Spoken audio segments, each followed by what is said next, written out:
I won a competition for Jack Hilton in Hoylake, just outside Birkenhead. And it was a Lancashire and Cheshire contest. And I won that, and the first prize was an audition with Jack Hilton in Manchester. And I won that competition, gave my audition, and Ernie was there at that audition. Ernie had some crazy name at that stage, didn't he? No. No. Ernie Wise, he was. that's crazy enough as it is. His real name is Wiseman. But they took the last part off. Oh. Reputation ever since. But you were doing silly songs. I got the funny name, Bartholomew. Bartholomew? That's my name, John Eric. So who changed it? A lady's husband called Adelaide Hall was the lady. She was a singer, an American singer, a black American singer. She was marvellous. And her husband was a man called Bert Hicks. And he said, Bartholomew looks terrible on a marquee, it won't work. You know, because they call them marquees, like top of the bill and all that. And he said, where does your boy come from? This is to my mother. And she says, he comes from Morcambe. He said, well, why don't you call him Morcambe? And we did. Which is nearly as long as Bartholomew? It is, yeah. We were going to call Ernie Leeds, but it sounds like a cheap day return, so we never... Wasn't he classified as the young Mr. Leeds? No. He was. No, you've got it all mixed up. No, he was England's Mickey Rooney. England, oh. Which is just outside Leeds. That's what it was. Yeah. It's Bradford, Leeds, and Mickey Rooney. Actually, your first television series wasn't all that successful. Oh, you saw it, did you? I did. I was around at that point. Oh, no, that was 1953. Yes, it was fine, really. I don't know. They hammered us. We got hammered. It was only once a fortnight, a little half-hour show once a fortnight.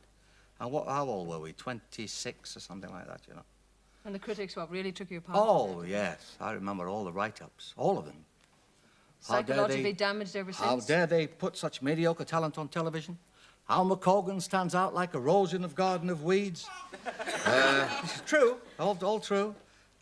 First man, is that a television in the corner? Second man, no, that's the box they buried Morcambe and Wise in last night. Well, you went on to greater things. We've got a clip, I'd like to know, though, where all those critics went. Well, we'll tell you after this clip, because this goes back to ATV in Birmingham. It was called... ATV? It was called Two of a Kind. You remember it very well when you were I'd like to speak to you about Einstein's theory of astrophysics. This, of course, is a very, very fascinating subject and very, very difficult for the ordinary man. But as you know, we are... As you know, we are surrounded by a lot of commonplace things like...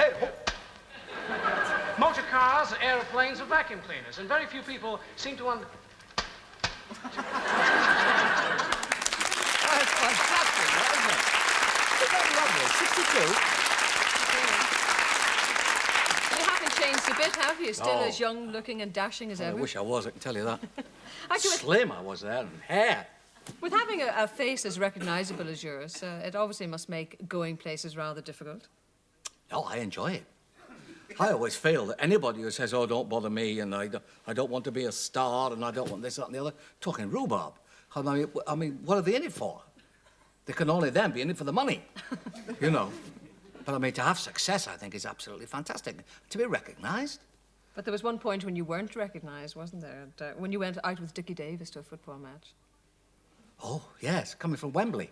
Oh, yes, to see an England game. My mind, it was dark. I was coming out, and there was thousands of people milling out. And I was with Gary, my eldest son. And we were walking along, and I said something to a lady. We were all like this, walking along. And I said something to this lady, thinking, well, you know, she recognised the voice. She didn't. I said something like, well, keep going, young man, whatever it was. And she hit me with an umbrella.